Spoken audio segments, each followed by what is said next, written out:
Bawat sentimo ay mahalaga. Yan ang mariing ipinahayag ni House Speaker Martin Romualdez bilang pagpapakita ng suporta sa panawagan ni Pangulo Ferdinand R. Marcos Jr. na iayon ang pambansang budget sa pangangailangan ng mga Pilipino.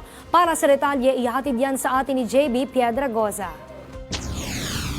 Sa pagbubukas ng 20th Congress, suportado ng muling nahalal na lider ng Kamara na si Leyte 1st District Representative Martin Romualdez ang panawagan ng Pangulo na iayon ang taunang budget ng bansa sa pangunahing pangangailangan ng bawat Pilipino. Ayon kay Romualdez, bilang House Speaker, tungkulin niyang masiguro na nagagamit sa tama ang pera ng taong bayan. Kaugnay niyan ay pinangako ni Speaker Romualdez na isusulong ng Kamara ang mga kinakailangang reforma sa proseso ng pambansang budget. Kabilang na dyan ang pag-aalis ng mga hindi epektibong paggastos at pagtiyak na natutugunan ng mga pangangailangan ng bawat Pilipino. Dagdag pa ni Romualdez, ang pagsasaayos ng budget ay hindi lang numero, kundi ang pagsiguro na nararamdaman ng mga Pilipino ang perang nakalaan para sa kanila. Binigyang diin niya rin ang kahalagahan ng pagpapanatili sa tiwala ng taong bayan. Ito'y sa pamamagitan ng pagbubukas ng deliberasyon ng Bicameral Conference Committee sa publiko. Samantala, sa muling pag-upo ni Romualdez bilang House Speaker, muli niyang tiniyak sa publiko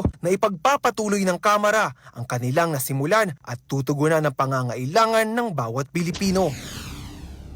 We are not here to preserve power, but to pursue progress.